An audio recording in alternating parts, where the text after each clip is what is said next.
Yang saya hormati Bapak Ibu sekalian, baiklah langsung saja. Pertama sekali saya ucapkan ribuan terima kasih atas kesediaan waktu yang begitu berkesan bagi saya, karena Bapak Ibu meluangkan waktu yang kosong Ibu untuk datang ke sekolah ini. Ada jamnya masuk jam 6 sampai jam 7, tapi meluangkan waktunya untuk kegiatan saya ini. Itu saya ucapkan ribuan terima kasih. Baiklah Bapak Ibu, beberapa waktu yang lalu Bapak Ibu juga sudah mengetahui bahwa saya mengikuti calon guru penggerak. Jadi salah satu materinya yaitu tentang budaya positif. Kemudian kami diberikan tugas untuk melakukan diseminasi atau penyebaran pemahaman tentang budaya positif di sekolah. Jadi saya melaksanakan tugas ini tentu bertujuan yang pertama untuk diri saya, kemudian untuk kita dan lingkungan sekolah kita. Bagaimana kita meningkatkan atau menerapkan budaya positif di sekolah. Baiklah, budaya positif, mungkin kata budaya dan positif tentu adalah hal yang baik, hal yang sering kita dengar. Budaya berarti kebiasaan positif yang ada di sekolah ini. Tentu budaya positif ini sangat kita harapkan di sekolah. Kenapa? Karena ketika kita memiliki budaya positif, kebiasaan yang positif, maka akan melahirkan anak-anak yang berkualitas, anak-anak yang masa depannya akan lebih baik lagi. Bapak Ibu sekalian, mengenai budaya positif saya memiliki 3 pertanyaan pemantik pada Bapak Ibu. Apakah Bapak Ibu setuju dengan pernyataan ini? Yang pertama, hukuman dapat mendisiplinkan anak. Yang kedua, pemberian hukuman dengan hal yang positif seperti membaca atau membersihkan halaman sekolah dapat meningkatkan disiplin anak. Kemudian yang ketiga, memberi penghargaan dapat meningkatkan motivasi belajar. Saya sebelum mengikuti pendidikan guru penggerak, saya setuju dengan ini, setuju dengan 3 poin ini. Tetapi ketika saya mengikuti dan salah satu materinya tentang budaya positif, saya sadar selama ini apa yang sudah kita lakukan di sekolah ini ternyata tidak seperti itu yang sebenarnya. Jadi Bapak Ibu, 3 pertanyaan ini nanti akan kita jabarkan. Kenapa kita seharusnya tidak setuju dengan pernyataan ini. Bapak Ibu, dalam materi yang saya terima di calon guru penggerak angkatan 10, nanti saya akan berbagi, ada 6 poin yang akan kita kupas. Yang pertama, disiplin positif dan nilai kebajikan universal. Kemudian yang kedua, teori motivasi, hukuman dan penghargaan, restitusi. Yang ketiga, keyakinan kelas. Yang keempat, kebutuhan dasar manusia dan dunia berkualitas. Yang kelima, restitusi atau 5 posisi kontrol. Kemudian yang keenam, restitusi atau segitiga restitusi. Baik Bapak Ibu, yang pertama yang kita bahas adalah disiplin positif. Mendengar kata disiplin, tentu ada rasa ketidaknyamanan, baik bagi kita atau bagi siswa, karena itu sudah menjadi budaya bagi kita. Karena dengan kata disiplin ini, kita selama ini merasa disiplin itu memaksa. Harusnya disiplin itu kita kerjakan dengan senang hati. Jadi selama ini anak-anak dan kita sebagai guru pun merasakan bahwa disiplin itu lebih memaksa. Nah, di sini seperti yang dijelaskan dalam budaya kita, mana kata disiplin banyak menjadi sesuatu yang dilakukan kepada orang lain mendapatkan kepatuhan. Kita cenderung menghubungkan kata disiplin dengan ketidaknyamanan. Ya, itu memang sering kita dengarkan. Sebagai pendidik, tujuan kita adalah menciptakan anak-anak yang memiliki disiplin diri dengan mengacu pada nilai-nilai kebajikan universal dan memiliki motivasi intrinsik dan bukan motivasi ekstrinsik. Selama ini kita mendisiplinkan anak, pasti kita menggunakan motivasi ekstrinsik. Maksudnya adalah motivasi yang berasal dari luar diri anak itu sendiri. Misalnya motivasi berupa hukuman. Apabila dia terlambat, kita akan menghukumnya. Itu motivasi yang dia dapatkan, bukan motivasi intrinsik. Sedangkan kalau motivasi intrinsik itu motivasi yang berasal dari dirinya dan kesadaran dirinya. Kemudian disiplin positif merupakan salah satu cara penerapan disiplin yang bertujuan untuk menumbuhkan kesadaran. Jadi selama ini kita mengatakan disiplin, namun kata disiplin positif ini bagaimana kita menumbuhkan kesadaran untuk melakukan sesuatu tanpa sogokan atau hukuman. Nah, ini yang harus kita terapkan kepada siswa. Bagaimana kita menerapkan disiplin positif itu tanpa menghukum dan juga tanpa ada sogokan. Selama ini pasti kita melakukan hukuman. Saya pun menyadari itu, hukuman itu pasti sering kita lakukan untuk mendisiplinkan anak. Tidak jauh seperti di dalam kelas, anak siswa kita tidak mengerjakan tugas. Kita peringatkan sekali dua kali, tak dikerjakan. Dan kita selama ini mendisiplinkannya pasti menggunakan disiplin hukuman ataupun sogokan. Sogokan itu misalnya memberikan hadiah. Jadi anak-anak yang sering mengerjakan tugas kita beri hadiah. Anak-anak yang jarang mengerjakan tugas atau tidak pernah kita kasih hukuman. Jadi dari kata disiplin tersebut kiranya kita memahami bahwa bagaimana kita membuat anak tersebut sadar dengan pentingnya disiplin, bukan kita menyadarkan mereka dengan hukuman. Selanjutnya, nilai-nilai kebajikan universal. Nilai-nilai kebajikan adalah sifat positif manusia yang merupakan tujuan mulia yang ingin dicapai setiap individu. Kata universal ini menunjukkan bahwa luas, yaitu lintas bahasa, suku, bangsa, agama maupun latar belakang. Yang dimaksud dengan kebajikan universal itu kebajikan yang sama kita lakukan dengan sama yang di luar. Artinya kebaikan itu sama. Misalnya kita menolong orang lain di Indonesia itu merupakan hal yang baik. Di luar negeri pun menolong orang pun adalah hal yang baik. Menghargai teman di Indonesia itu adalah hal yang baik. Menghargai teman di luar negeri juga hal yang baik. Ada beberapa kan perbedaan. Misalnya kita Indonesia memberi dengan tangan kiri itu adalah hal yang tidak sopan. Di Arab Saudi itu hal yang tidak sopan. Namun kalau di Eropa tangan kiri dengan tangan kanan tidak ada sopan atau tidak, sama bebas. Berarti bukan kebajikan universal. Jadi kalau kebajikan universal itu kebaikan ataupun hal-hal yang positif kita lakukan sama dimanapun kita berada. Jadi setiap perilaku perbuatan memiliki suatu tujuan. Tentu ketika siswa kita melakukan sesuatu baik itu yang baik maupun yang buruk, pasti mereka ada tujuannya. Namun selama ini kebanyakan kita kurang mengupas apa sih tujuan dia melakukan itu, kenapa sih dia melakukan tersebut. Kemudian yang kedua, mengaitkan nilai-nilai kebajikan yang diyakini seseorang, maka motivasi intrinsiknya akan terbangun. Yang diyakini, maka motivasi intrinsiknya atau motivasi dalam dirinya akan terbangun, sehingga menggerakkan motivasi dari dalam untuk dapat mencapai tujuan mulia yang diinginkan. Memang untuk menyadarkan orang ini kan sangat susah, sangat susah. Kenapa? Karena memang ya itu kan kembali ke diri kita. Ada seperti begini Bapak Ibu, ada sebuah ilusi saya katakan. Misalnya kita diberikan satu kertas, kemudian di kertas tersebut kita tulis sesuatu yang penting, sesuatu yang berharga, yang kita akan semangat untuk menjaga rahasia kita tulis. Baru kita genggam di tangan. Kira-kira Bapak Ibu mau yang kita melepaskannya itu? Kalau disogok misalnya, kasih uang atau dibujuk, dirayu, apa kita akan melepaskan genggaman kita yang berisikan tulisan yang rahasia bagi kita?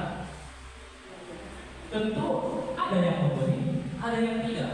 Mungkin dia memberikan motivasi, keyakinan akan diberikannya. Mungkin kalau dia tidak memberikan itu karena dia merasa yang memberikan motivasi tadi tidak sesuai dengan apa yang diharapkannya.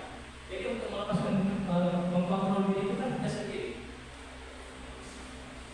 Kemudian yang ketiga, nilai-nilai kebajikan yang ingin dicapai oleh setiap anak di Indonesia adalah dengan profil pelajar Pancasila. Ya memang ini sudah jelas kita laksanakan pada saat ini, yaitu melalui proyek kelima, yang mana profil pelajar Pancasila inilah yang saat ini digaungkan oleh pemerintah supaya kita bisa mencapai 6 profil pelajar Pancasila ini, yaitu beriman bertakwa, mandiri, bernalar kritis, berkebajikan, bergotong royong, dan kreatif. Tentu inilah harapan kita bagaimana kebajikan atau kebaikan universal ini kita capai dengan profil pelajar Pancasila. Bapak Ibu, selanjutnya kita masuk teori motivasi perilaku manusia. Di sini saya sudah sebutkan tadi bahwa motivasi ada dua, motivasi eksternal dan motivasi internal. Nah, contoh satu, untuk menghindari ketidaknyamanan atau hukuman, apa yang akan terjadi apabila saya tidak melakukannya? Maka motivasi eksternal, seorang siswa pasti melakukan itu, banyak melakukan tugas PR ataupun supaya tidak terlambat, pasti itu kebanyakan adalah motivasi eksternal. Nanti kalau aku terlambat, aku boleh Pak Edo pula disuruh menyapu nanti, Pak Mahdi pula disuruh di kamar mandi nanti. Jadi yang mengerjakan sesuatu pasti karena motivasi eksternal atau ekstrinsik. Kemudian yang kedua, untuk mendapatkan imbalan dari orang lain atau institusi, apa yang akan saya dapatkan apabila saya melakukannya. Ini juga sering saya temukan, seperti Bapak Priyanko menyuruh siswa apa di mana. Ada yang begini kan Pak? Seperti itu. Jadi mereka mengharapkan imbalan bukan bukan motivasi internal atau ekstrinsik, tapi motivasi eksternal. Padahal Pak Priyanko menyuruh membersihkan sampah di samping mereka, tapi mereka meminta imbalan. Nah, itu berarti bukan motivasi diri, bukan rasa kepedulian yang muncul dari diri sendiri. Kemudian yang ketiga, untuk menghargai diri sendiri. Saya akan menjadi orang yang seperti apa bila saya melakukannya. Nah, kalau yang posisi seperti ini, maka itu adalah motivasi internal. Berarti dia menyadari bahwa dia menghargai dirinya sendiri. Kemudian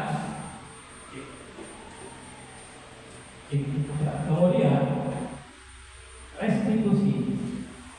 Apa itu restitusi? Tadi motivasi, kemudian selanjutnya adalah restitusi.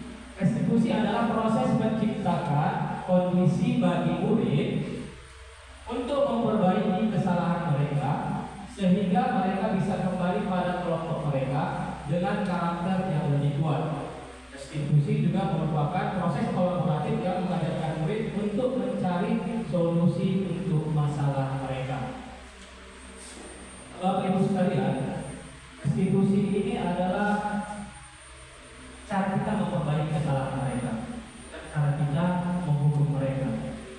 Ketika mereka tidak mengerjakan PR, kadang kita tidak merestitusi, tidak menanyakan langsung mengasih PR. Tahu kan kenapa hukumannya? Tahu. Mereka sudah tahu dengan itu. Tetapi kita tidak mau mencari atau memperbaiki kesalahan mereka. Dengan misalnya, kenapa ya kalau proses PR? Apa yang masalah? Bisa seperti itu. Kan itu restitusi. Kemudian kita mencari solusi dari masalah tersebut. Kadang kita kan tidak sadar berbagi. Kita lihat anak ini nampaknya bahagia, tapi kita tidak tahu di dalam hatinya. Bisa jadi di rumah ini tidak sedang baik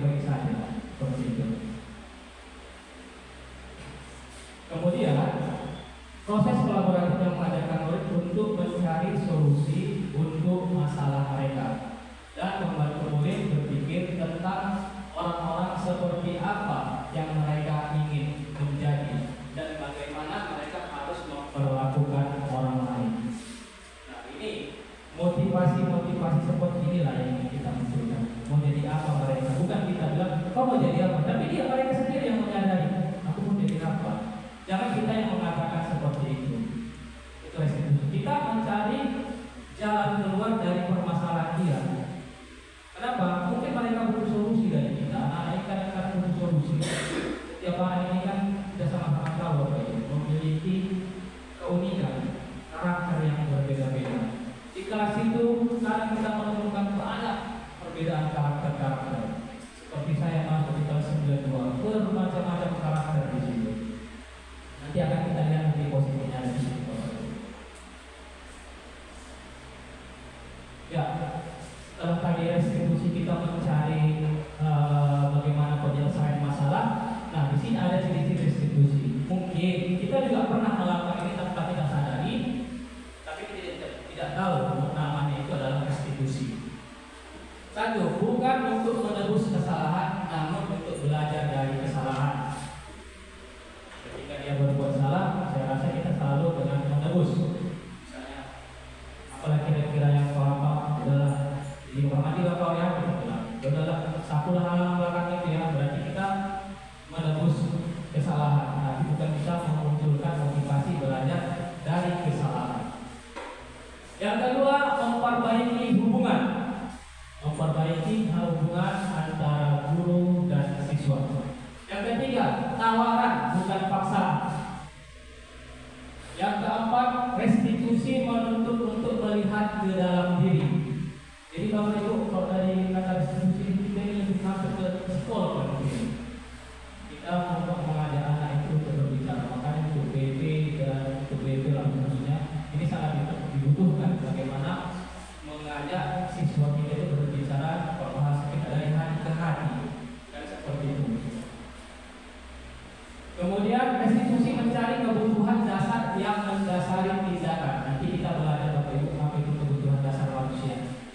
Kemudian restitusi ini adalah cara yang paling baik. Yang ketujuh, restitusi fokus pada karakter, bukan tindakan. Ya seperti yang tadi, hukuman itu pasti tindakan, tapi kita fokus bagaimana memperbaiki karakter siswa tersebut. Restitusi fokus pada solusi. Yang kesembilan, restitusi mengembalikan murid yang berbuat salah pada kelompoknya. Yang selanjutnya Bapak Ibu, yaitu keyakinan kelas. Mungkin keyakinan kelas ini bukan kata yang baru bagi kita. Setelah kita mengenal yang namanya PMM, kita sudah dikenalkan yang namanya keyakinan kelas, di mana keyakinan kelas itu sudah mungkin beberapa kelas yang perhatikan sudah membuat itu kesepakatan kelas. Ada perbedaan ya Bapak Ibu, kesepakatan dengan keyakinan kelas. Kalau kesepakatan itu memang peraturan yang dibuat ataupun keputusan yang dibuat antara guru dan murid, namun tidak seperti keyakinan, bukan mereka yakini. Tapi kalau keyakinan kelas, kegiatan atau ketentuan yang dibuat oleh siswa dan disetujui murid dengan keyakinan mereka. Kalau kesepakatan ini ikut kita terlibat banyak dalam membuat kesepakatan. Tapi kalau keyakinan muncul dari diri mereka. Mengapa tidak peraturan saja? Mengapa harus keyakinan kelas? Ya memang Bapak Ibu, kita kan memiliki peraturan yang ada di sekolah. Peraturan itu sangat banyak, peraturan di sekolah, peraturan di kelas ada.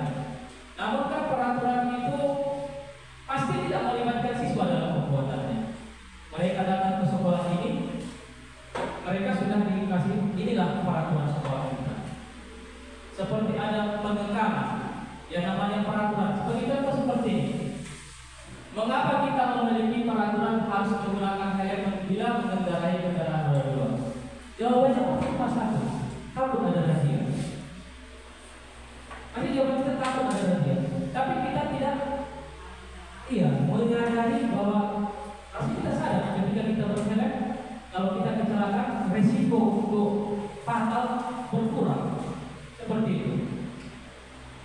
Jadi makanya kita harus meyakini kalau peraturan itu ya ada bukan yang lucunya kita ada polisi kita pakai helm lewat buka helm ya hanya pakai helm seperti itu.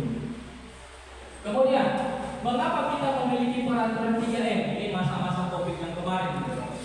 Menggunakan masker, mencuci tangan dan menjaga jarak 1,5 meter. Saya semenjak COVID tak pernah menjaga jarak 1,5 meter. Kenapa? Karena memang selama ini kita hanya takut pada peraturan, bukan apa yang kita yakini. Jadi kalau bagaimana dan juga dengan siswa seperti itu, berarti kita harus bagaimana menuntut mereka, bukan membuat mereka, menuntut mereka untuk meyakini nilai-nilai kebajikan yang seperti apa yang harusnya mereka lakukan. Kemudian, mengapa kita harus memiliki peraturan harus datang tepat waktu pada saat mengikuti pelatihan? Nanti Pak Bupati membukakan jam 8 Bupati datang, jam 7 lewat 45 kita sudah sampai. Karena seperti itu. Sama juga kita dengan datang ke sekolah, mungkin ya Bapak Ibu sekalian. Saya pun mengalami juga. Ketika misalnya Bapak Kepala Sekolah berdiri di depan, mungkin kita akan selalu tepat waktu datang. Tapi mungkin ketika kepala sekolah kita datangnya jam 8, jam 9, jam 10, sejadi kita tidak mentaati peraturan yang ada di sekolah. Nah, dalam membuat keyakinan kelas, mungkin Bapak Ibu sudah pernah sih membuat keyakinan kelas tersebut. Nah, inilah cara kita membuat keyakinan kelas supaya berbeda. Sangat berbeda peraturan dengan keyakinan kelas. Saya dulu waktu di swasta pernah buat, tapi bukan masih saya nggak tahu itu. Saya buat peraturan yang saya buat dilarang. Nanti kata dilarang itu sering kita munculkan. Sedangkan kata kalau di keyakinan tidak boleh menggunakan kata-kata negatif. Jadi kalau kita kemarin Bapak Ibu ada membuat keyakinan kelas, ada di situ dilarang membuang sampah, berarti itu sama. Dilarang membuang sampah. Salah keyakinan kelas kita. Kenapa? Beda peraturan dengan keyakinan. Kalau keyakinan tidak ada kata-kata negatif. Oleh contoh, selalu kembalikan buku ke tempatnya. Keyakinan kelasnya cukup dengan tanggung jawab. Cukup dengan tanggung jawab aja. Jadi kalau kita menanyakan sama anak-anak, semalam kau tak bikin ini Pak. Kira-kira keyakinan kelas apa yang sudah melanggar? Itu cukup tanggung jawab Pak. Itu. Jadi kita hanya mengingatkan dia. Enggak pikirkan dan tanggung jawab udah kita mau ikut terus. Kita hanya menuntut dia untuk menjawab. Dia sendiri menjawab. Seperti itu. Kemudian dilarang mengganggu orang lain. Kita hilangkan kata dilarang, kita ganti menghormati orang lain. Kemudian hadir di sekolah 15 menit sebelum pembelajaran dimulai. Nah, ini posisi kesalahan mungkin bisa kita ganti dengan datang tepat waktu, bisa juga dicoba seperti itu. Penting tidak ada kata-kata negatif. Dilarang melakukan kekerasan, bisa kita ganti keselamatan menghormati orang lain. Ada saya buat semalam di kelas 82. Ada tugas sendiri saya tentang keyakinan kelas. Memang kalau saya nggak sempat begitu karena saya meminta Pak Bianco tiba-tiba istirahat, saya ambil cuma dokumentasi aja. Di situ sebenarnya bisa kita seleksi lagi setelah nanti kita buat anak-anak menuliskan keyakinan kelas, kita bisa Bapak Ibu membuatnya seperti di kertas plano, kemudian kita suruh anak-anak menentukan apa keyakinan kelas yang mereka yakini. Pastikan kalau siswa menjawabnya beda-beda pasti kata-kata negatif ini walaupun sudah dipegang pasti ada lagi, tinggal kita yang mengarahkan. Misalnya tadi hadir di sekolah tempat buatnya dilarang mengganggu orang lain, ya kita ganti aja nanti. Dilarang mengganggu teman, kita ganti aja ya nak menghargai teman. Seperti itu. Artinya apa yang mereka tuliskan tidak kita salahkan, tapi kita perbaiki supaya benar-benar menjadi keyakinan kelas. Jadi untuk membuat keyakinan kelas ini Bapak Ibu nggak mesti langsung di kelas. Setiap pelajaran kita pun perlu berbuat seperti itu. Udahlah, ini saya pun sudah merasakan capek kepala itu 3 hari. Kita hukum ini begitu juga. Kita coba cara terbaru seperti ini melalui pendekatan yang lebih baik dari kita lakukan kepada siswa. Dilarang menggunakan narkoba, kita ganti menjadi kesehatan. Pergantian atau menunggu gila, menghormati orang lain, bersabar.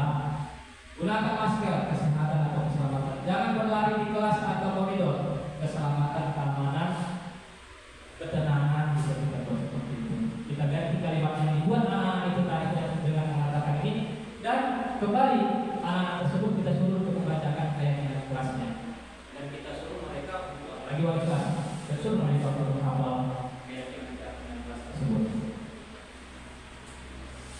Nah, ketika kita buat lingkaran, posisi peraturan kelas itu seperti ini, keyakinan kelas bahkan mengikat peraturan kelas. Artinya peraturan lebih baik keyakinan kelas sehingga akan memunculkan lingkungan positif. Setelah muncul lingkungan positif, maka akan menjadi kebiasaan-kebiasaan. Kebiasaan itu sudah menjadi budaya positif di sekolah kita. Ya, seperti yang saya sampaikan tadi, kebutuhan dasar manusia itu ada dan berbeda-beda. Jadi setelah saya mempelajari ada 5 rupanya kebutuhan dasar manusia. Ada yang pertama, bertahan hidup, kemudian kasih sayang dan rasa diterima, kemudian kesenangan, kebebasan, penguasaan. Ada 5. Bertahan hidup, Bapak Ibu, ini biasanya kebutuhan dasar manusia. Bertahan hidup ini tentu berhubungan dengan sandang, pangan, papan, makanan, minuman, kesehatan, tempat tinggal. Sebagai contoh kasus begini, si Doni tidur di kelas. Setelah kita tanyakan, ternyata dia belum makan dari pagi. Berarti kan dia kebutuhan dasar dia belum terpenuhi. Jadi bagaimana dia mau bisa menerima pembelajaran itu sedangkan kebutuhan dasarnya tidak dipenuhi? Beberapa waktu yang lalu saya dengan Pak Ibu, ya, ada siswa tidur setelah sembuh hari kayak gitu. Saya lupa namanya, sama dengan Ibu aja, Pak. Ibu. Oh itu dia, tidur dia. Sampai gurunya mengajar dia tidur aja. Jadi tidak, jadi dipanggil sama Pak Fian Komitari, dibawa ke meja 3. Jadi dia kan nggak belajar di situ. Jadi begitu ditarik, ya mungkin Bapak Fian kok agak kesal, apa ada guru dia tidur gitu kan? Jadi kau tidur kau di sini, bilang Bapak itu. Jadi saya panggil anak itu, sini kau. Kenapa kau tertidur? Bapak Ibu, apa salah kita tanyakan hal seperti? Saya nggak menyalahkan Pak Fian. Saya sekarang sudah tahu tentang restitusi. Saya tanyakan dia, kenapa kau tertidur? Ternyata ketika saya tanya, dia tanya kayak gini, kenapa saya Pak? Kenapa kau apa? Belum makan dari pagi, nggak sempat. Apakah dia tahu? Hari saya Pak. Bulannya saya ongkos bulan. Pak Priyan bulan itu minta maaf, minta maaf sama Bapak. Terus kami kasih, kami punya kue di situ, kami kasih di kami sini. Kami nggak jadi makan kue, kami kasih di kami. Kue tetapnya lagi dia sakit kabarnya. Jadi Bapak Ibu sekalian, inilah pentingnya restitusi kita kepada siswa. Bagaimana kita lihat keadaan siswa tersebut, jangan kita langsung kerja. Kemudian kasih sayang dan rasa diterima. Nah, kalau kasih sayang dan rasa diterima ini biasanya Bapak Ibu sering kita temukan. Ini contoh lagi si Doni. Si Doni ini suka mengganggu kawannya, suka diperhatikan kawannya, suka mengganggu, suka dipanggil gurunya. Ada seperti itu. Ada, jadi cabar dia ada perubahan cabar. Jadi ada memang kebutuhan siswa itu seperti itu, dia suka diperhatikan.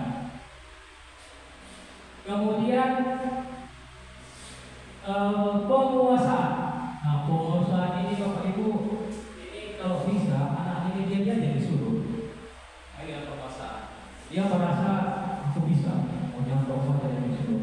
Jadi dia butuh perhatian yang lebih, bahwasanya aku itu bisa. Ada anak seperti itu. Jadi kebutuhan dasarnya itu biasanya kalau seperti ini di rumah pun dia ini sering aktif gitu. Kemudian selanjutnya kebebasan. Nah, kebebasan ini, ini yang kita temukan dengan kebebasan ini. Siswa-siswi yang maunya main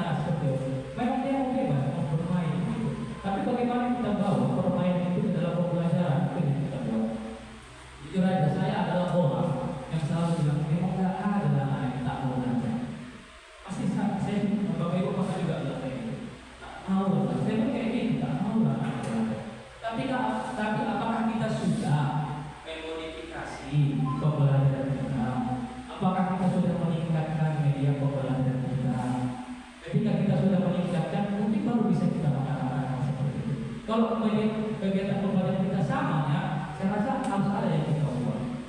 Jadi jangan kita langsung menjudge seperti itu. Saya juga orang yang melakukan hal seperti itu dahulunya. Tak ada kemudian. Dan pada dasarnya, ketika saya masuk di 92, ya saya terkejut ketika si Baik menjadi orang yang presentasi pakai bahasa Inggris.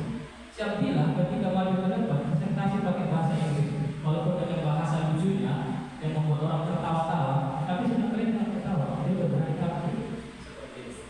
Jadi mungkin ada model-model yang harus kita pahami dari video tersebut. Selanjutnya yaitu kesenangan. Kesenangan ini biasanya anak-anak ini kalau bisa dilibatkan dalam memilih. Mereka memilih apa yang mereka senangi. Nah, pada posisi ini biasanya kita juga sudah melaksanakan sih, yaitu pembelajaran berdiferensiasi. Pola-pola ini termasuk ya kan disesuaikan tingkat kemampuan begitu ya. Melalui asesmen yang boleh itu.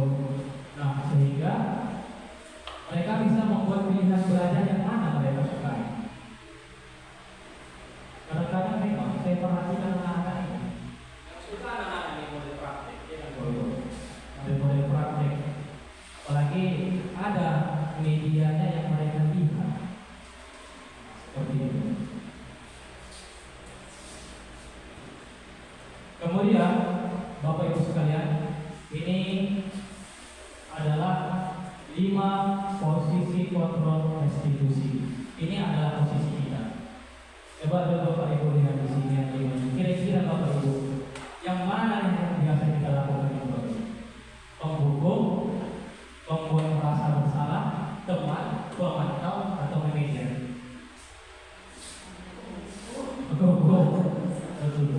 Membuat merasa bersalah, teman. Kalau saya jujur aja, 3 aja yang paling sering dulu. Yang 3 poin ini. Penghukum. Kemudian kalau penghukum ini kan kita ada 2 jenis penghukum. Ada hukum verbal, ada hukum fisik. Kalau verbal itu perkataan. Memang kalau dibilang orang perkataan ini pedas sekali. Tapi menunjukkan kalau fisik, ya fisik ini kok bisa seperti menunjuk pusat itu udah fisik juga. Kita suruh mencuci kamar mandi itu fisik. Kalau verbal ini kau ya memang enggak, kau ya memang kan sering kita bilang kayak gitu sama anak itu hukuman. Menurut Bapak Ibu, ketika kita lakukan itu berhasil kira-kira? Saya tak berhasil. Saya pernah buat kepada anak, kalau kalian tidak siap ya mencuci kamar mandi, nggak dilaksanakan, saya terangkan mencuci kamar mandi. Besoknya mengerjakan semua PR, besoknya juga mengerjakan semua PR. Akhirnya saya coba menjalankan juga. Gak usah saya sebut-sebut nyalain kamar mandi. Saya dikerjakan besoknya. Berarti kan hukuman itu nggak menyadarkan saya. Nggak sadar mereka. Sampai kita menghukumnya itu tak sadar. Pasti nggak sadar. Itulah kelemahan dari hukum. Apa efeknya bagi kita? Pertama, kita mereka pasti mengerjakan sesuatu itu karena hukuman, bukan karena sadar diri. Yang kedua, bisa jadi mereka akan membenci kita. Pasti kita memiliki cita-cita yang sama, di mana kita bagaimana kita nggak meminta ketika guru siswa itu sukses nantinya, kita nggak meminta materi dari mereka, tapi kita mengharapkan mereka mengingat kita bahwa kesuksesan mereka ada kita dulu sebagai guru. Kan seperti itu. Jadi ketika mereka mengingat kita sebagai guru yang ada namanya guru killer ya kan, ada guru killer kejam keras, itu akan diingat. Kenapa? Saya punya guru dan saya masih ingat guru tersebut sampai sekarang. Ada 2 guru yang saya ingat. Yang pertama baik, yang kedua bukan jahat ya. Jahatnya bagaimana? Gara-gara saya ngobrol sama kawan saya, pukulnya kepala saya. Bukan saya posisinya di pinggir, dipukulnya begitu sekuat tenaganya. Terbalik atau diri. Yang pasti nggak bisa sampai sih. Dua agama Islam, sih nggak bisa. Kira-kira seperti itu. Apakah ingatan yang seperti itu kita inginkan sama anak-anak kita? Tidak. Jadi saya pun dulu melakukan hal seperti itu, nanti ingat kalau ada jelek-jelek itu apa? Udahlah, seperti itu. Itulah susahnya kita, Bu. Makanya kita berusaha dari posisi pokok baik fisik maupun verbal. Verbal juga saya punya sebuah kelas dulu 93. Kelas 93 ini sering cerita sama saya. Jadi adalah salah satu orang guru kita, saya nggak ada di ruang itu, aman, nggak ada di ruang itu. Ada salah seorang guru kita, ibu itu, ibu apa namanya ibu kita, sering marah-marah, segala macam dibilang, bahkan merasanya waktu itu sama. Masa nggak kerjakan, kenapa? Terus gitu, orang itu hanya melawan dengan cara tidak mengerjakan. Berarti kan nggak berhasil dengan hubungan verbal tadi. Jadi tak ada gunanya kita lakukan hal seperti itu. Apalagi hubungan verbal ini kita mengkata-katanya pasti akan menimbulkan rasa sakit hati yang mendalam. Kemudian membuat merasa bersalah. Nah ini saya pun dari kecil sama kecil kali membuat rasa bersalah. Itu pasti sering kita katakan kepada siswa seperti itu. Ternyata itu memiliki efek negatif. Kenapa? Mereka akan down ketika mereka selama ini mereka dianggap baik sama kita, tiba-tiba kita kecewa sama dia. Mereka akan down. Ketika anak-anak down beda sama kita. Kalau kita down, kita bangkitnya enak. Karena kita bisa belajar. Kita udah dewasa dalam pemikiran. Mereka ketika down susah untuk menaikkan dari kami. Janganlah kita buat sebagai guru yang membuat rasa bersalah. Selanjutnya teman. Teman ini bisa kan berhubungan. Saya pun sering melakukan posisi teman, tapi ada efek negatifnya. Ketika kita tidak menyuruhnya lagi dan kita menyuruh orang lain, dia pasti akan kecewa sama kita. Itu ketika kita menjadi posisi teman. Jadi aku lagi disuruh, biasanya aku lagi disuruh. Pasti ada situasi seperti itu. Kemudian pemantau. Pemantau ini kita selalu memantau. Kau perhatikan ya. Saya juga pernah pada waktu si baik lagi parah-parahnya awal semester 2019 saya bilang baik tiap hari kau harus melapor sama saya kalau hari ini. Jadi saya pikir seperti itu berarti selama ini dia sekarang saya berpikirnya selama ini berarti melakukan sesuatu itu karena saya, bukan karena kesadaran diri. Apakah itu berarti langsung atau tidak? Seminggunya setelah itu dia nggak mau lagi melapor. Jadi mereka melakukan sesuatu itu karena rasa takut. Kemudian selanjutnya yaitu posisi manajer. Nah inilah sebenarnya posisi yang harus kita lakukan waktu itu. Posisi manajer, yang mana kita saya katakan bukan memantau, lebih kita mengajak anak berdiskusi. Kita posisi ini ketika dia tidak melakukan tugasnya, apa salahnya kita tanyakan kenapa kamu kerjakan tugasmu? Nanti kita masuk ke poin segitiga distribusi. Artinya kita lebih harus posisi manajer, kita lebih memahami posisi tersebut. Jadi kalau kita tanya 5 posisi ini, maka seharusnya seorang guru itu adalah posisi manajer, yaitu posisi yang bercerita langsung dengan siswanya, menanyakan, memecahkan masalah yang dihadapi siswa. Kita harus menjadi posisi manajer. Nah, ini Bapak Ibu, kira-kira posisi yang tadi yang 5 tadi.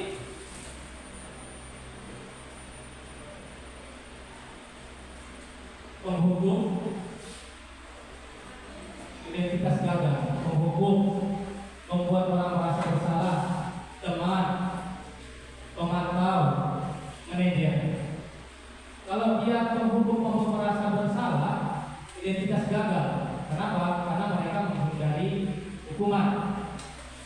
Kemudian identitas berhasil, teman pemantau, tapi jawabannya mengharapkan imbalan atau ketergantungan pada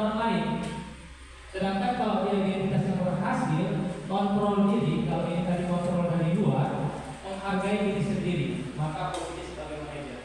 Kalau penghukum, misalnya yang sering kita lakukan menghakimi, menunjuk-nunjuk, menyakiti, menyindir. Misalnya guru berkata, kalau kamu tidak melakukannya, awas ya. Nah, ini sering ya kan? Awas ya, kalau tak dengan mata yang melotot, awas ya, dengan gigi yang dilaga-laga bolong. Hasilnya apa? Memberontak, menyalahkan orang lain, berbohong, pasti kebohongan itu. Selanjutnya, kaitan dengan dunia berkualitas, murid meletakkan guru di luar dunia berkualitasnya. Ya, siswa kan diselingi dunia berkualitasnya, kebaikan-kebaikan. Kita tidak dimasukkannya dalam dirinya. Dunia berkualitas adalah dunia yang dimiliki si anak tentang hal-hal yang baik. Berarti kita tidak masuk dalam kriteria anak kita itu adalah hal yang baik yang ditemuinya di dunia ini. Murid berkata, biarkan aja, nanti juga marah-marah lagi. Karena biasa marah-marah kita kenapa? Kemudian dampak pada murid pasti mengulangi kesalahan. Membuat rasa bersalah, berceramah. Ini saya sering ini bu, jujur aja sering saya buat ini. Seharusnya Bapak kecewa loh. Itu sering saya katakan. Kamu seharusnya sudah tahu ibu lelah sekali mengatakan. Udah capek lagi mau bilang sama aku. Tak mau ngerti juga. Memang yang lain lah kau itu. Menyembunyikan, menyangkal, berbohong. Pasti hasilnya menyembunyikan, menyangkal, berbohong. Karena saya berbohong sama kita pasti. Murid meletakkan guru di dalam dunia berkualitas. Tetapi kita dimasukkan. Kenapa? Karena kita peduli sama dia. Kecewa yang sama. Berarti karena sama ini dia nggak kecewa, guru nggak kecewa sama dia. Tapi tiba-tiba kecewa. Cuma kan posisinya dia merasa rendah diri. Kemudian berkata ya bu, saya juga pernah sama bu SMA. Guru saya suka saya pakai perhitungan guru bahasa Inggris. Guru bahasa Inggris dia. Tapi pernah dibilang gara-gara apa sama kawan saya. Kawan saya nanya, udah saya agak suka bahasa Inggris. Jadi tanya bagaimana cara menjawab ini? Saya jelaskan sama dia. Ini ya sifat ini. Beda lah sama kelas 10 dulu. Kalau kelas 10 yang baik kan. 11 sudah mulai hafal. Jauh dari saya. Kalau belajar bahasa Inggris suka saya, tapi menatap ibu itu tak berani dari saya. Sudah dijawabkan dari saya. Kalau bahasa Inggris tidak suka saya. Kemudian identitas berhasil, sukses teman, membuatkan alasan-alasan seperti ayolah lakukan demi ibu ya. Masa kamu tidak mau ingat? Jika tidak, ibu pernah bantu kau lah. Ini akan menjadi ketergantungan. Murid meletakkan guru sebagai orang yang sangat penting di dunia berkualitas. Tapi ketika kita tidak menganggap lagi, kita menyuruh orang lain bukan dia lagi, maka akan katakan, saya pikir bapak atau ibu teman saya, ternyata begitu. Maka dampak pada murid lemah, tidak menjadi bergantung. Kemudian memantau, menghitung dan mengukur. Apa peraturannya? Kemudian menyesuaikan diri bila diawasi. Nah, ini sering. Diawasi, misalnya buku PP dia ibu perhatikan kos nama ini ya. Kalau nanti buku PP melihat dia pun masukkan di bajunya. Pasti dimasukkan seperti itu. Kalau besok jangan ini ibu saya kayak gitu. Masih ya, masukkan baju, tapi dikurangin. Begitu lewat dia langsung dimasukkan baju itu.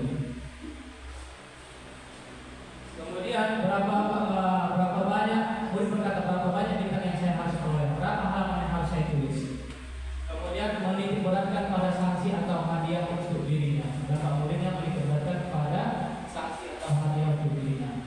Dan kalau memang karena hadiah siswa untuk melakukan sesuatu, maka kita tidak berhasil untuk menyadarkan atau mengeluarkan kontrol diri siswa tersebut. Bapak Ibu sekalian, posisi yang bagus itu adalah posisi manajer, yaitu mengajukan pertanyaan. Apa yang kita yakini? Apa yang bisa kau kerjakan untuk memperbaiki masalah ini? Hasilnya menguatkan. Murid meletakkan dirinya sebagai individu yang positif dalam dunia berkualitas. Kemudian bagaimana caranya saya bisa memperbaiki keadaan? Murid berkata, kan kalau kita katakan murid meletakkan diri sebagai individu yang positif dalam dunia berkualitas, berkualitas. Bagaimana cara saya bisa memperbaiki keadaan? Kira-kira Bapak Ibu pernah nanya sesuatu tentang itu? Pasti pernah. Mereka sadar. Bagaimana saya buat hidup ini? Seperti itu. Kalau udah dia mengatakan seperti itu, yakinlah itu pasti berhasil. Ketika dia yang memunculkan kata-kata itu. Selama ini ketika anak berantem, kita nggak pernah menuntut dia untuk meminta maaf. Yakin nggak? Pasti kita meminta dia untuk meminta maaf. Kita nggak pernah menuntut itu kan? Bagaimana cara kita memotivasi dia supaya dia itu terbersih pikirannya meminta maaf. Kau kan salah, kau lagi minta maaf. Tapi tidak pernah mereka saya salah, saya harus minta maaf. Ya, kita tetap berarti kita harus menjadi posisi manajer, yaitu tanpa pada murid mengevaluasi diri bagaimana cara memperbaiki diri.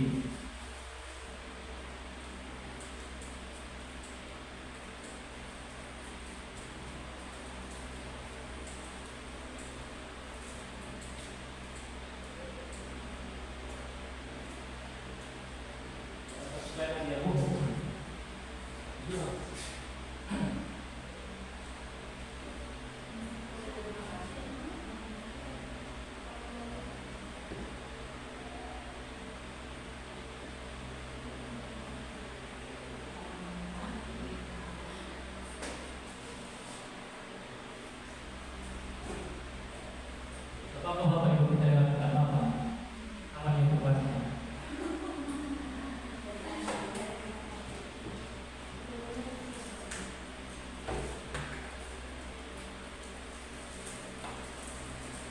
Lagi ya Bu, sudah selesai kita.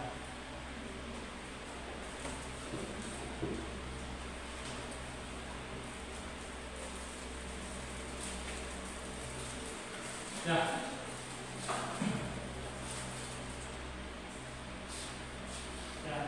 Kemudian yang terakhir yaitu segitiga restitusi. Nah, inilah yang harus kita lakukan Bapak Ibu apabila ada siswa kita membuat kesalahan. Ya. Kenapa dikatakan segitiga restitusi? Karena ada 3 poin. Yang pertama kita menanyakan keyakinan. Pertama kita menstabilkan identitas, kemudian kita menanyakan keyakinan, kemudian validasi tindakan atau kebutuhan. Nah, menstabilkan identitas itu Bapak Ibu, ketika kita bertanya kepada siswa kita, ketika dia berbuat kesalahan, kita bisa mengatakan setiap orang pasti pernah melakukan kesalahan.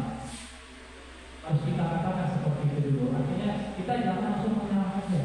Setiap orang kita stabilkan identitas. Jangan kita buat dia menjadi orang yang paling bersalah. Setiap orang pernah berbuat salah. Bapak pun juga pernah berbuat salah. Atau kamu bukan satu-satunya yang pernah melakukan ini.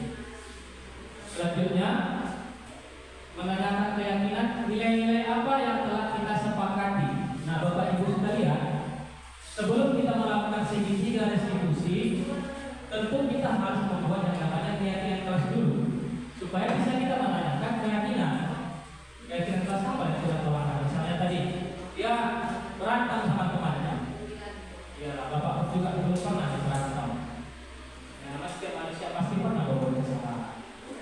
Kira-kira menurutmu keyakinan kelas apa yang sudah kamu lakukan, atau keyakinan kelas apa yang sudah kita sepakati yang kau lakukan? Karena dia mengingat menghargai teman Pak. Oh, seperti itu. Bisa juga kamu ingin menjadi orang seperti apa? Saya ingin menjadi orang yang bisa menghargai teman. Kita menuntut dia untuk menjawab itu.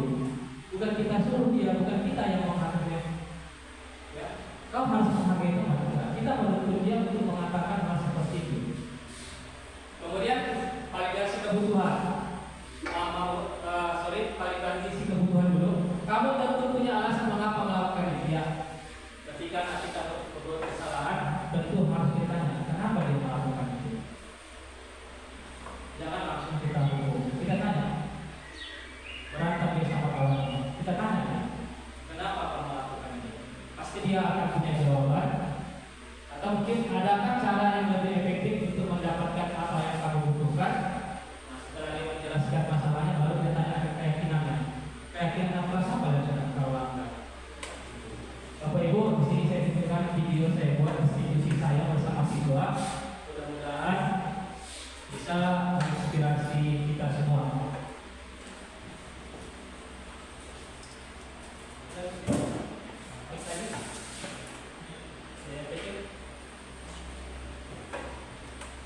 Penonton kita bentar ya Bapak Ibu.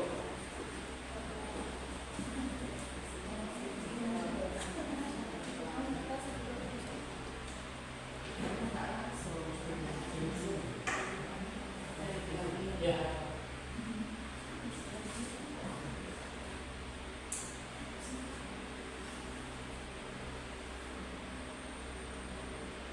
Bluetooth mode.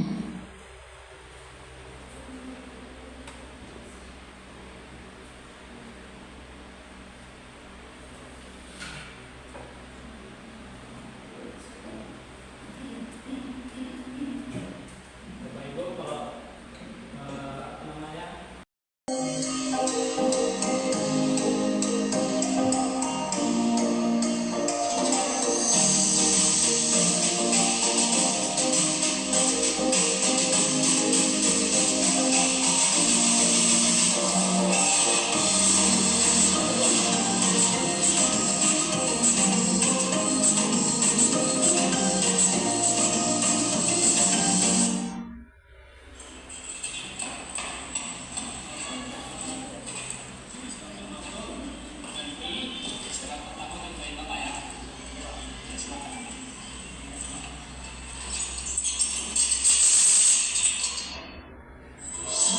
Selamat siang Pak.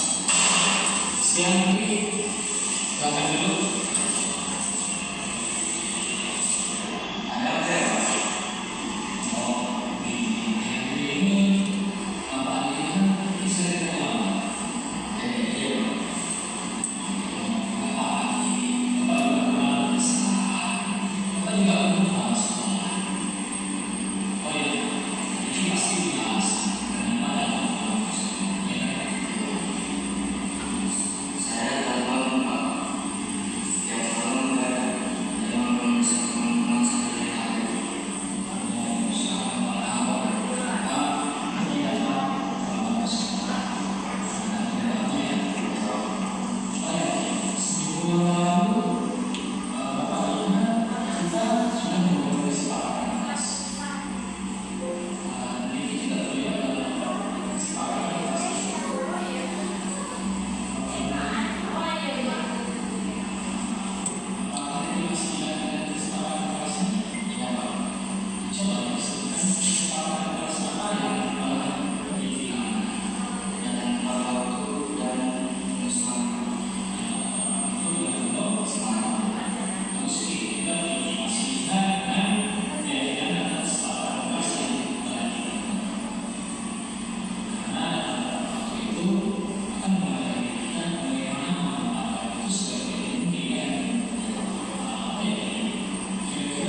Ya, Bapak Ibu sekalian, dari satu kasus yang sudah saya tuliskan dan saya sudah praktekkan dengan siswa,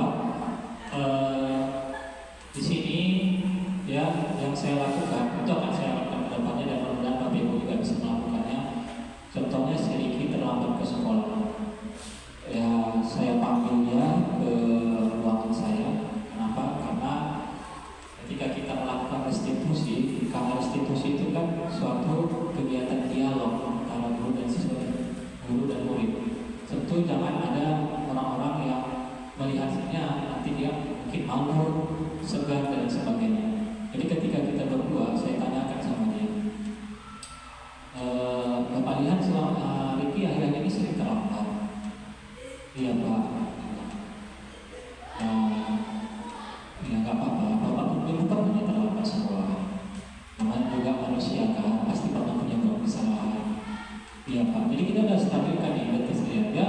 Kita nggak membuat dia masih merasa paling bersalah. Enggak. Kita bilang kita juga pernah berbuat kesalahan. Selanjutnya kita tanyakan kenapa dia terlambat. Kalau boleh tahu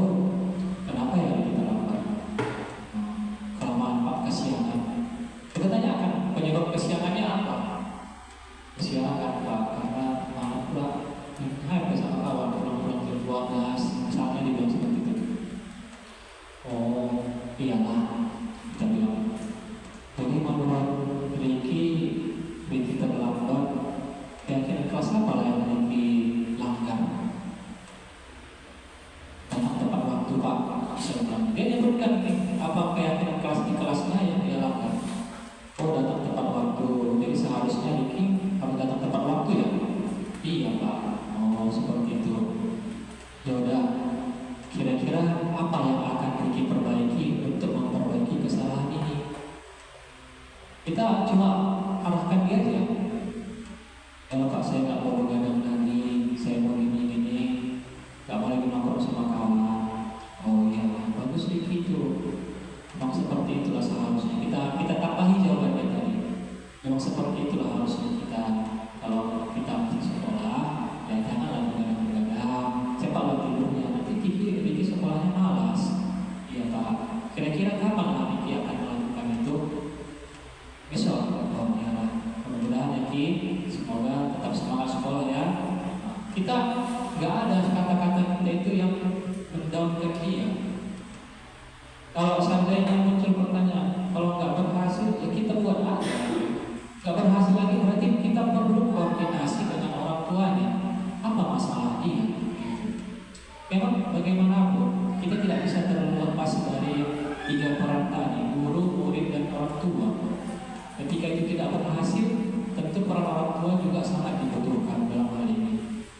Kita nggak bisa memantau anak itu di luar sekolah, berarti kan perlu orang tua. Seperti itu ya Bapak Ibu.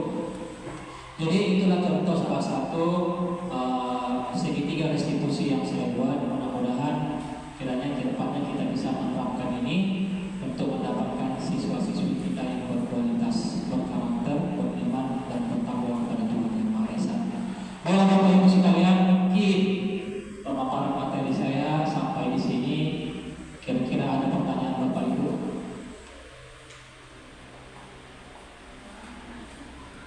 Satu pertanyaan aja Bapak Ibu.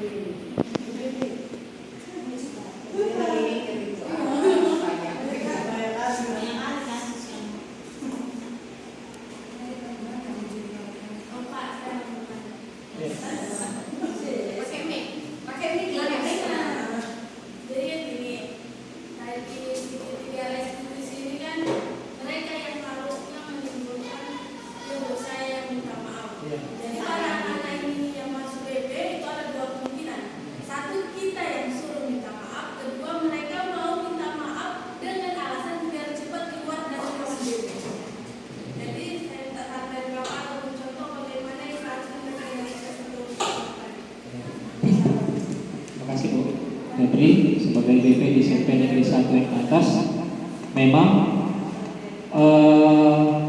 ketika hal seperti itu sebenarnya kembali di kelas kita harus memiliki keyakinan kelas dulu. Makanya saya tekankan kepada Bapak wali kelas, kita buat keyakinan kelas dulu. Sebenarnya yang paling tepat menanganinya menurut saya itu wali kelas kalau masalah seperti itu, karena yang sering interaksi kan itu BP itu nanti tidak lanjutnya, saya rasakan gitu. Karena yang paling dekat sama siswanya kan wali kelas. Bu BP kan nggak paling dekat ya. Bu BP ini paling eksekusinya biasanya, tidak lanjutnya gitu. Jadi pertama pasti kita buat keyakinan kelas dulu. Kemudian kita melaksanakan segitiga restitusi itu, Bu. Kita harus jalankan mulai dari tadi menstabilkan identitas dulu. Kita nggak bisa langsung memunculkan dia minta maaf, pasti itu nggak mungkin. Kalau seandainya itu terjadi macam Ibu bilang tadi, pasti dia mau cepat-cepat keluar dari BP. Nah, jadi kita tanya dulu dia bagaimana. Maka saya bilang tadi 5 posisi siswa tadi ada 5 kebutuhan dasar manusia itu kan bisa kita lihat. Kita cari tahu juga sih bagaimana sih latar belakang anak ini. Entah kita lihat anak ini malas di kelas, mengantuk pada hari itu, nggak tahu entah hari itu tak banjir di rumahnya. Nah, berarti ada kebutuhan dasar dia yang belum terpenuhi gitu. Ya, bertahan hidupnya kurang terpenuhi. Jadi saya rasa itu begitu ya. Pertama pasti kita buat keyakinan kelas dulu, kemudian kita melaksanakan segitiga restitusi.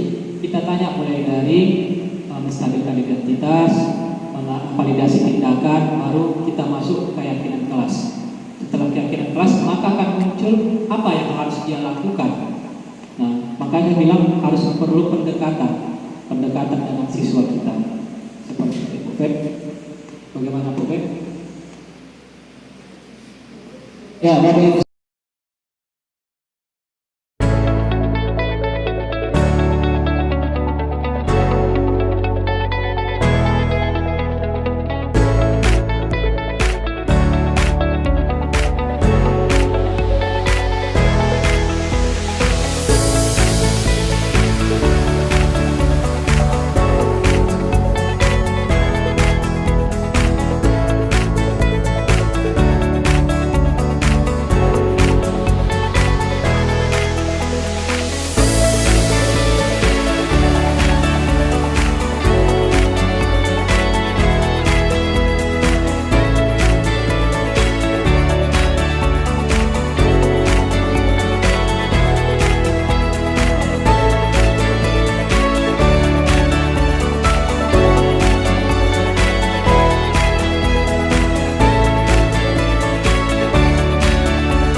menambah kompetensi kita sebagai guru. Dan mohon maaf saya apabila ada kata-kata yang kurang tepat dan salah, mohon maaf saya dimaafkan. Sekali lagi terima kasih. Wassalamualaikum warahmatullahi wabarakatuh. Selamat siang, salam sejahtera.